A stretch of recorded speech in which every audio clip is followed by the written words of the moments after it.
మనం కొన్ని సందర్భాల్లో మాట్లాడటానికి మొహమాట పడుతుంటాం. సో, దాన్ని ఎలా ఓవర్‌కమ్ చేయాలి? హెసిటేషన్, మొహమాటం. స్టూడెంట్స్‌కైతే ఇంటర్వ్యూల్లో జనరల్‌గా కొంత మొహమాటం ఉంటుంది. ఏం చెప్పాలి, ఏంటి మన స్కూళ్ళల్లో, మన కాలేజీల్లో ఎక్కువ దీని మీద ఫోకస్ ఉండదు కాబట్టి, సో ప్రాక్టీస్ చేయటం. ఇంటర్వ్యూలో బేసిక్‌గా ఏమి అడుగుతారు?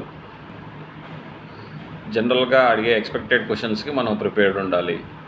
ప్లస్ నీ సబ్జెక్ట్ గురించి, tell me about your self ఇట్లాంటి వాటి గురించి. సో కొంత ప్రిపరేషన్ చేయటం, ఫ్రెండ్స్ తోటి ఒకసారి డిస్కస్ చేయటం, సింగిల్గా ఉన్నప్పుడు ఒకసారి మిర్రర్ ముందు ప్రాక్టీస్ చేయటం, మిగతా వాళ్ళతోటి డిస్కస్ చేసేటప్పుడు వన్ బై వన్ చెప్పడం. సో ఈ ప్రాక్టీస్లో కొంత మిస్టేక్స్ అనేది పోవడం, మొహమాటం అనేది పోవడం, టోను కొంచెం అడ్జస్ట్ అవ్వడం జరుగుతుంది. మనం ఎవరితో మాట్లాడుతున్నాం, వాళ్ళ పవర్ ఏంటి, పొజిషన్ ఏంటి, సో దాన్ని బట్టి మన లిమిటేషన్స్ ఏంటి, మనం ఏ వర్డ్స్ వాడచ్చు, ఎంత మటుకు మాట్లాడచ్చు, ఇవి తెలిసినా కానీ కొంతవరకు హెసిటేషన్ చేయాల్సిన అవసరం ఉండదు. ఆ సిచ్యువేషన్ ఏంటి, సందర్భం ఏంటి, దాన్ని బట్టి మనం కొన్ని మాట్లాడచ్చు, కొన్ని మాట్లాడకూడదు. సో అప్పుడు నీకు క్లారిటీ ఉంటుంది, కన్ఫ్యూజన్ ఉండదు, ఏం మాట్లాడాలి, ఏం మాట్లాడకూడదు, హెసిటేషన్ ఉండదు.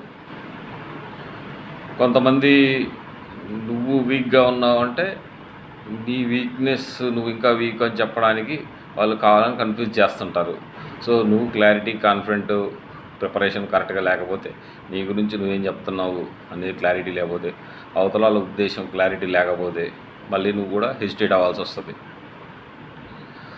నువ్వు డిఫెండ్ చేసుకోలేవు, అనవసరంగా డైవర్ట్ అవ్వకుండా నువ్వు కాపాడుకోగలుగుతావు అవతల ఉద్దేశం ఏంటనేది తెలిస్తే.